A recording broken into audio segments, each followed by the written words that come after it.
नमस्कार। आप सभी का स्वागत है हमारे YouTube चैनल हेलो सर में।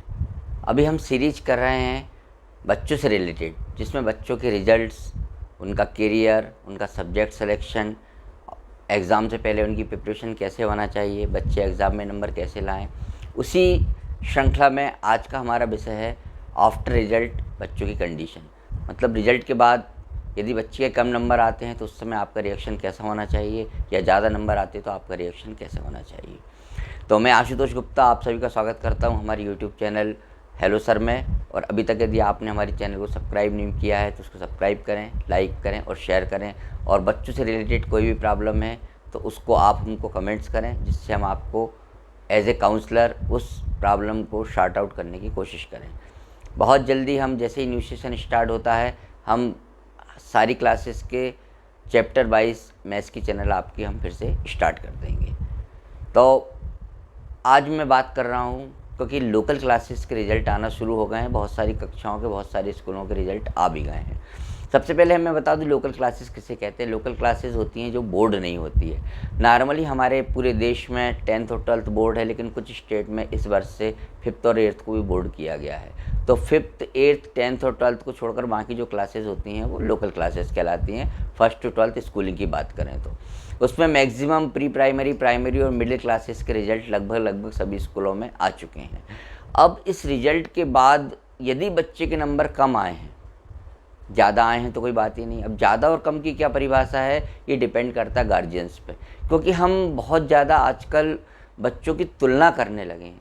बच्चों की कैपेसिटी को देखे बिना हम हमारे आजू वाले, हमारे बाजू वाले, सामने वाले, शर्मा जी, दुबे जी, हमारे रिलेटिव, उन लोगों के बच्चों से हम कंपेयर करते हैं, जबकि हम कंडीशंस नहीं देखते कि हम किस शहर में रह रहे हैं, वो किस शहर में रह रहे हैं, हमारा बच्चा किस स्तर के स्कूल में पढ़ रहा है, उनका बच्चा किस स्तर के स्कूल में पढ़ रहा है, उसको क्या गाइडेंस मिल रहा है। हो सकता है उसको वहाँ पर स्वाभाविक रूप से बहुत अच्छे टीचर्स अवेलेबल हों, आपके बच्चे, आप जिस स्कूल में आपका बच्चा पढ़ रहा है वहाँ कंपेरिजन टू टीचर्स अवेलेबल ना हो, या आप स्वयं एज ए पेरेंट्स उनको उतना सपोर्ट नहीं कर पा रहे हो जितना आपके बच्चे की मौसी की लड़की को सपोर्ट मिल रहा है, या बेंगलोर में रहने वाले आपके कोई रिलेटिव उनके बच्चे को मिल रहा है। लेकिन हम जब रिजल्ट आता है तो कंपेरिजन बराबर करते दिए, आपका बच्चा भी 3rd में है और उनका बच्चा भी 3rd में है। तो मेरा आप लोगों से निवेदन है कि सारी कंडीशंस को कंपेयर करते हुए आप रिजल्ट का कंपेरिजन करें। और सबसे पहली बात, ये नंबर गेम है क्या। यदि किसी के 96% आए हैं, या 84% आए हैं, 88% आए हैं, वो उससे ज़्यादा मायने ये रखता है, उससे ज़्यादा इम्पोर्टेंस ये है कि उस बच्चे ने क्या सीखा है।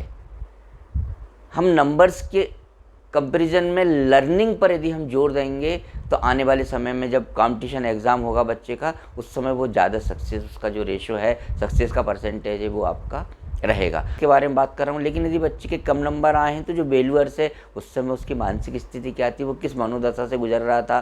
क्योंकि स्वाभाविक रूप से जैसे मान लीजिए ऐसे 6 नंबर का ऐसे है, टीचर्स को थोड़ा बहुत भी 19-20 लग रहा है, उसने उसमें 3 नंबर दे दिए, किसी टीचर्स ने 5 नंबर दे दिए, वो 2 नंबर से उधर आधे % का डिफरेंस आ गया।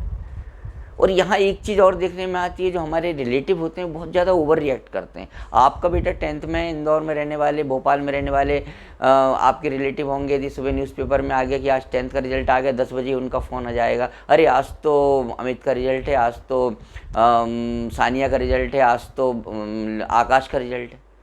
अरे भाई, रिजल्ट है, रिजल्ट आएगा। मतलब गार्जियंस के ऊपर, उस बच्चे के ऊपर कितना एक, आप ये सोचिए, मनोवैज्ञानिक दबाव पड़ता होगा कि अरे यदि मेरे नंबर अच्छे नहीं आए तो मैं मेरी मौसी से क्या बोलूँगा, मैं मेरे चाचा जी से क्या बोलूँगा, या उनका फ़ोन आया था उनको। और वो एज ए पेरेंट्स आपकी भी स्थिति ये होती कि, तो वो बच्चा नहीं हो गया, वो एक आपके लिए एक मतलब एक आपकी प्रतिष्ठा का प्रश्न हो गया।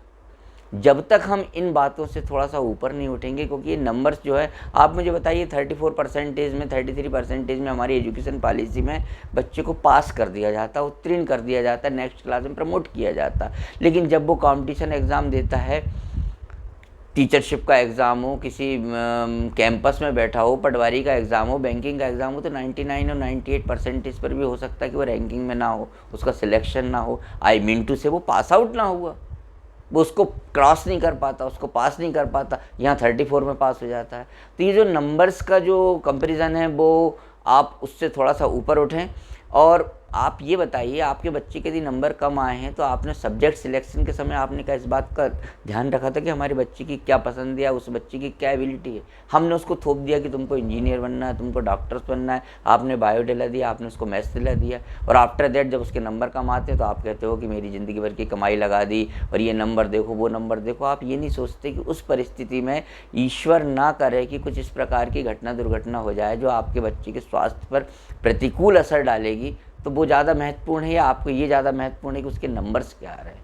तो मेरा आप सभी पेरेंट्स से निवेदन है कि जो बच्चों के रिजल्ट्स आ रहे हैं उस रिजल्ट पर हम बच्चों को मोटिवेट करें, क्योंकि उनके पास लाइफ में सफिशिएंट टाइम है। विशेषकर ये प्री प्राइमरी, प्राइमरी और मिडिल स्कूल के बच्चे यदि 4th, 5th, 6th, 7th का रिजल्ट आता है, उनके 75% आते हैं, 85 आते हैं, 94 आते हैं, तो हम ये देखें कि किस सब्जेक्ट में मार्क्स कम आए हैं, उस सब्जेक्ट को नेक्स्ट ईयर बूस्ट करने की कोशिश करें। उसको क्या प्रॉब्लम होती, कुछ बच्चों से मैथ्स नहीं बनती तो मैथ्स में क्या प्रॉब्लम, उसको कैलकुलेशन नहीं आती है, या इंग्लिश में उसको ग्रामेटिकल प्रॉब्लम है, या हिंदी लिखने में उसको प्रॉब्लम है। हम इन चीज़ों को देखें, ये ना देखें कि उसके परसेंटेज उतने क्यों नहीं आए।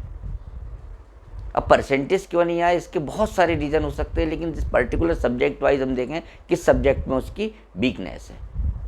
अलग अलग शहरों में रहते हैं, अलग अलग प्रकार की उनके पास फैसिलिटीज़ होती हैं, उसके अनुसार उनके नंबर्स आते हैं। उन नंबर्स को हम ध्यान में रखते हुए, उस सारी बातों को ध्यान में रखते हुए हम बच्चों को मोटिवेट करें, क्योंकि बच्चा आपका है। वो स्कूल का बाद में है, फैमिली का बाद में है, रिलेटिव का बाद में है, समाज का बाद में, राष्ट्र में, सबसे पहले वो आपका बच्चा है।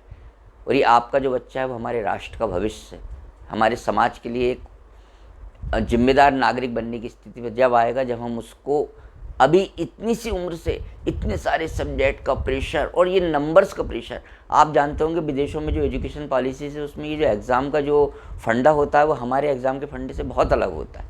ये नंबर्स गेम जो हो गए हैं कि हाफ ईयरली एग्ज़ाम होगा, एनुअल, इसलिए अभी बीच में हमारे एजुकेशन लोगों ने ग्रेडिंग सिस्टम स्टार्ट किया था। वो ग्रेडिंग सिस्टम ये होता था 90 से 100 के बीच में बच्चा A+ में कहलाता था। अब उस स्थिति में फिर भी मामला ठीक ठीक होता था, लेकिन अब फिर वही 95% आए, उसके 95.3 आए, वो फर्स्ट आ गया, और आपका बच्चा 95 है, उसकी 3rd पोजीशन है। अरे वो फर्स्ट और 3rd पोजीशन वो क्लास के 40, 50, 60 बच्चों के बीच में, आप तो इंडिविजुअल उसके परसेंटेज देखिए 95% आए, दैट्स गुड। उसको जो 5% का डिफरेंस है या 5% का जो उसकी प्रॉब्लम है, उसको आप देखें कि किस सब्जेक्ट में क्या प्रॉब्लम आ रही है, और उसके अकॉर्डिंग आप उसको नेक्स्ट ईयर से उसको बूस्ट करें, आप उसको मोटिवेट करें, और ये बताएं बेटा कि आपको ये जो थोड़ी सी कमी रहेगी उस कमी को हमको पूरी करना है। और आप थोड़ा सा परसेंटेज आते समय, बच्चे का रिजल्ट देखते समय ये भी ध्यान रखें कि एज ए पेरेंट्स बच्चे ने कितनी मेहनत करी है और उसके अकॉर्डिंग उसके कंपैरिजन में हमने कितनी मेहनत करी है। कहीं ऐसा तो नहीं कि आपकी मेहनत में कमी रह गई हो। जो जुलाई से अप्रैल से सेशन स्टार्ट होता है और मार्च तक जाता है, इन 8-10 महीनों में आपने कितनी बार बच्चे को पढ़ाने के लिए बैठे, कितनी बार आपने उसका होमवर्क कराया, कितनी बार आपने उसकी स्टडी पर फोकस किया है। कि एज ए पेरेंट सिर्फ आपकी रिस्पॉन्सिबिलिटी ये है कि आप लास्ट में रिजल्ट देखते हो, रिजल्ट अच्छा नहीं आता तो आप बच्चे के ऊपर अननेसेसरी का, और जो रिलेटिव्स है उनका उसके ऊपर जो प्रेशर बनाना आप शुरू कर देते हैं। तो मेरा आप सभी से निवेदन है कि कोई भी प्रॉब्लम है आप उसको, एजुकेशनिस्ट काउंसलर हैं आजकल, बहुत सारी ऐसी फैसिलिटीज़ हैं, ऑनलाइन फैसिलिटीज़ हैं। यदि आपका बच्चा टीनेजर्स में आ गया है, क्या उसको सब्जेक्ट से रिलेटेड प्रॉब्लम, उनको आप शेयर करें और उनका सलूशन ढूंढने की कोशिश करें, ना कि यहाँ वहाँ और ये वो नंबर के चक्कर में आपको जिस प्रकार का काम कर बैठें जिससे कि आपके बच्चे के भविष्य पर प्रतिकूल असर पड़े। तो मेरा आप सभी से निवेदन है कि बच्चों के जो रिजल्ट्स आ रहे हैं उस रिजल्ट्स पर आप बहुत शांतिपूर्ण ढंग से मोटिवेशनल वे में जाकर बच्चों के साथ रिएक्ट करें। और आगे आपको किसी भी प्रकार की बच्चों से रिलेटेड कोई प्रॉब्लम है तो आप कमेंट्स करके बताएं, उस पर हम आपको वीडियो बनाएंगे। और आने वाले समय में शीघ्र ही आपकी मैथ्स की चैनल में सारी क्लासेस के चैप्टर वाइज आपको हम चैप्टर स्टार्ट करेंगे। नमस्कार।